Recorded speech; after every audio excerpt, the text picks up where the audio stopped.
नमस्कार दोस्तों, story by RN के में आप सभी का स्वागत है। आज की कहानी है लाचार माता पिता। अरे सुमन, क्या हुआ? आज चेहरा मुरझाया हुआ लग रहा है तुम्हारा। तबीयत ठीक नहीं क्या?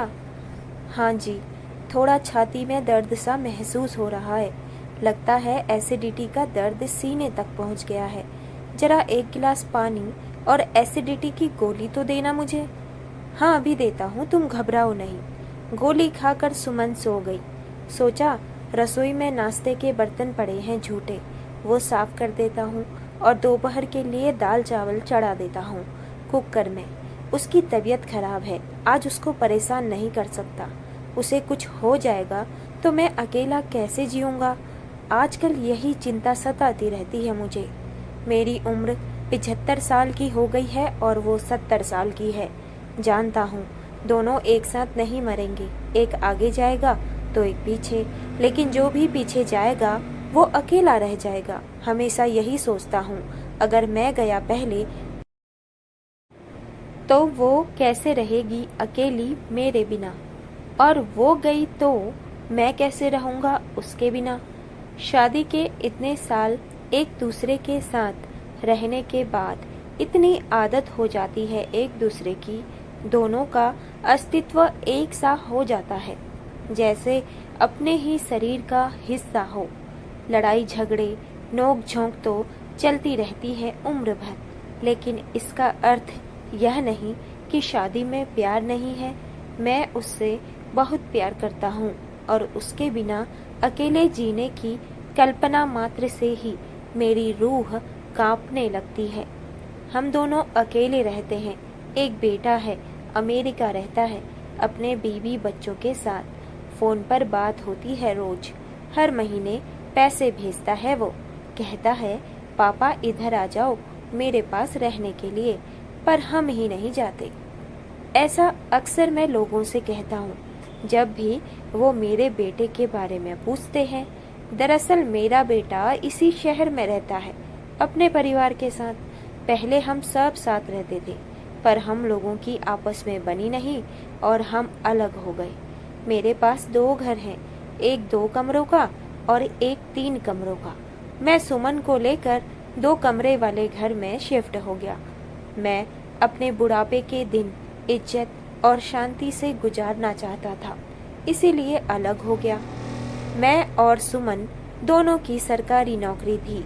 हमें पेंशन मिलती है, जिससे हमारी गुजर बसर आसानी से हो जाती है। अपनी मर्जी से आज़ादी से जीते हैं, शान से। उसके पैसों पर निर्भर नहीं है हम। अरे सुमन उठ गई, देखता हूँ कैसी है वो। मैं ठीक हूँ दीपक जी, अब चलो खाना बना देती हूँ। नहीं रहने दो, मैंने बना दिया है। सुमन की आंखों में मुझे नमी दिखी। दीपक जी, कितने दिनों से अमन का फोन नहीं आया है, उससे बात करने का मन कर रहा है। मैंने किया था फोन उसे, उसने कहा बिजी है वो, बाद में बात करेगा। मैं जानता हूँ उसका बाद कभी नहीं आएगा। 1 महीने से अमन से बात नहीं हुई थी। हमें सिर्फ वक्त चाहिए था अपने बेटे से। बस दिन में एक बार फोन करके हालचाल ही पूछ ले, कैसे हो आप दोनों, किसी चीज की जरूरत तो नहीं। कोरोना का समय है, काम वाली ने भी आना बंद कर दिया है। कैसे तो बुढ़ापे में एक दूसरे को संभाल रहे हैं। उसे एक बार भी नहीं लगा हमें उसकी जरूरत होगी। वक्त ही तो मांगा था, पैसा तो नहीं। सुमन रो मत, तबीयत खराब हो जाएगी, चल खाना खाते हैं।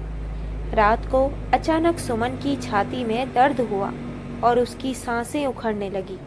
इस बार एसिडिटी का दर्द नहीं था। मैंने अमन को फोन मिलाया, उसने उठाया नहीं। पड़ोसियों का दरवाजा खटखटाया तो उन्होंने खोला नहीं। मेरे घबराहट के मारे पसीने छूट रहे थे और आंखों से आंसू बह रहे थे। ज्यादा सोचने का वक्त नहीं था। मैंने मास्क पहना, सैनिटाइजर लिया और जैसे तैसे सुमन को कार में बैठाया और हॉस्पिटल ले गया। हॉस्पिटल मरीजों से भरा पड़ा था, एक भी जगह खाली नहीं थी। बड़ी मुश्किल से एक नर्स मिली। बहुत हाथ जोड़े तब जाकर उसका इलाज शुरू हुआ। वो आईसीयू में थी। उसे दिल का दौरा पड़ा था। डॉक्टर ने बताया। बड़ी भली लड़की थी। उसी ने सब मदद की। मुझे चाय तक ला कर दी। मैंने बेटे को फिर फोन लगाया। इस बार उसने फोन उठा लिया। तुम्हारी माँ को दिल का दौरा पड़ा है, जल्दी हॉस्पिटल आ जाओ, वो आईसीयू में है। पापा, मैं अमेरिका में हूँ अपने परिवार के साथ। 1 महीना हो गया है मुझे यहाँ आए हुए। अच्छा जॉब ऑफर था, छोड़ नहीं सकता था, इसीलिए मैं यहीं आ गया था, लॉकडाउन से पहले ही। क्या तूने जाने से पहले बताना भी हमें जरूरी नहीं समझा? मिलना भी जरूरी नहीं समझा? ऐसे कैसे चला गया तू बिना बताए? माँ बाप हैं हम तेरे, शर्म आनी चाहिए तुझे। नहीं, शायद हमें कि हमने ऐसी संतान को जन्म दिया। सॉरी पापा, सब कुछ बहुत जल्दी में हुआ। नए देश में सेटल होना, सब तैयारी करने में वक्त ही नहीं मिला। माँ का ख्याल रखना। मैं पैसे नहीं भेज पाऊंगा क्योंकि अभी घर सेट करने में हालत खराब है। ये वाला नंबर बंद करने वाला हूँ, नए नंबर से कॉल करूँगा, सेव कर लेना। यह कहकर उसने फोन रख दिया। पैसे के लिए फोन नहीं किया था मैंने तो अपना बेटा समझकर फोन किया था। इस वक्त मैं अपने बेटे के सीने से लगकर रोना चाहता था, पर मैं अकेला था, कोई कहीं अपना नहीं था मेरा। पहली बार खुद को इतना अकेला और लाचार महसूस किया था। मेरी आंखों से आंसू बह रहे थे। आज 2 दिन हो गए थे सुमन को आईसीयू में। वो खतरे से बाहर थी, लेकिन दवाइयों के असर के कारण नींद में थी, बात करने की स्थिति में नहीं थी। बार बार हॉस्पिटल के चक्कर काटने के कारण मुझे बुखार आ गया तेज, और मैं आईसीयू के बाहर ही चक्कर खाकर गिर पड़ा। मुझे कोरोना हो गया था। मुझे कोरोना वार्ड में भर्ती कर दिया गया। क्या हालत थी मेरी, आप समझ नहीं सकते। एक तरफ सुमन आईसीयू में और एक तरफ मैं कोरोना वार्ड में। ना मैं उससे मिल सकता था, ना वो मुझसे।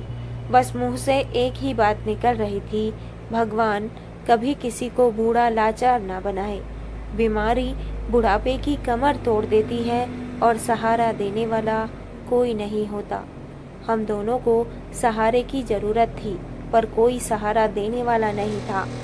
कोरोना से मैं ठीक हो गया था। सुमन भी वार्ड में शिफ्ट हो गई थी, मगर अभी मैं उससे मिल नहीं सकता था। कुछ दिन मुझे और आइसोलेशन में रहना था।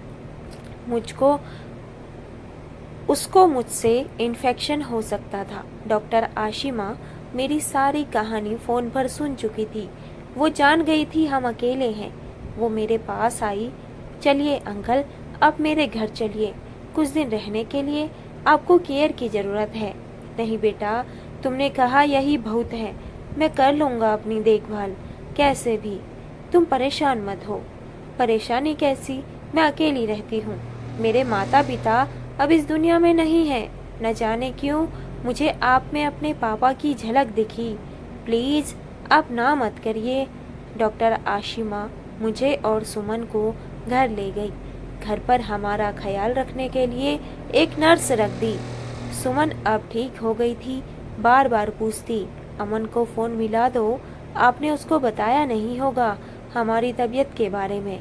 उसे पता होता तो वो हमसे मिलने जरूर आता। मैं हंसने लगा। क्या हुआ, ऐसे क्यों हंस रहे हो? आपका अपना खून है वो हमारा। देख लो, उसे पता चलेगा कि हमने उससे अपनी बीमारी की इतनी बड़ी बात छुपाई है तो वो कितना नाराज होगा हमसे। सुमन मेरे मना करने पर भी खुद फोन लगाने लगी। अमन ने फोन उठाया और कहने लगा, माँ अभी रात हो रही है, सोया हूँ मैं, सुबह उठकर बात करूँगा, और फोन काट दिया। सुमन, सुबह ही तो है, फिर उसने ये क्यों कहा रात हो रखी है, सोया हूँ मैं? पागल हो गया है क्या ये लड़का? शायद सुमन ने देखा नहीं, ये बाहर का नंबर था। वो अमेरिका चला गया है अपने परिवार के साथ। 1 महीना हो चुका है। मैंने किया था जब तुम आईसीयू में थी। सुमन हैरान थी, रो भी नहीं पा रही थी। वो मेरे गले से आकर लग गई और फिर रोने लगी। आपने कैसे किया होगा सब कुछ अकेले? मेरी बीमारी, आपकी अपनी तबीयत, यह सोचकर ही मेरा जी घबराता है। सुमन, तुम परेशान मत हो। मैंने भी उस वक्त बहुत लाचार, अकेला महसूस किया था खुद को, पर तुम्हारे लिए खुद को कैसे तो संभाल लिया। जब तक तुम मेरे साथ हो तब तक मैं बूढ़ा जरूर हूँ, पर लाचार और अकेला नहीं। डॉक्टर आशिमा के कमरे में गई सुमन कहने के लिए कि अब हम जाना चाहते हैं अपने घर। देखा तो आशिमा बुखार से तप रही थी। सुमन और मैं आशिमा को हॉस्पिटल लेकर गए फटाफट। आशिमा को कोरोना हुआ था। घर में ही आइसोलेशन में रहने के लिए बोला गया था। साथ में कुछ दवाइयाँ देकर घर भेज दिया था। सुमन और मैंने उसका बहुत ख्याल रखा। आसिमा के ठीक होने के बाद मैंने कहा, अब हम जाना चाहते हैं अपने घर। बहुत तकलीफ दी तुम्हें बेटा, शुक्रिया। कहकर जो तुमने हमारे लिए किया, मैं उसका अपमान नहीं करना चाहता। भगवान तुम्हें हमेशा खुश रखे। सुमन ने आशिमा को गले लगाया और रोने लगी। आसिमा ने कसकर सुमन को प्यार किया और मेरी तरफ देखकर बोली, मैं अपने माँ पापा से फिर से अलग नहीं होना चाहती। प्लीज़ रुक जाइए पापा, प्लीज़। यह सुनते ही हमारी आंखें भर आई और हम अपनी बेटी के घर रुक गए हमेशा के लिए। दोस्तों, ये थी कहानी लाचार माता पिता की, जिसकी इकलौती औलाद ने ये बताना भी ज़रूरी नहीं समझा कि वो इस देश को छोड़कर जा चुका है हमेशा के लिए।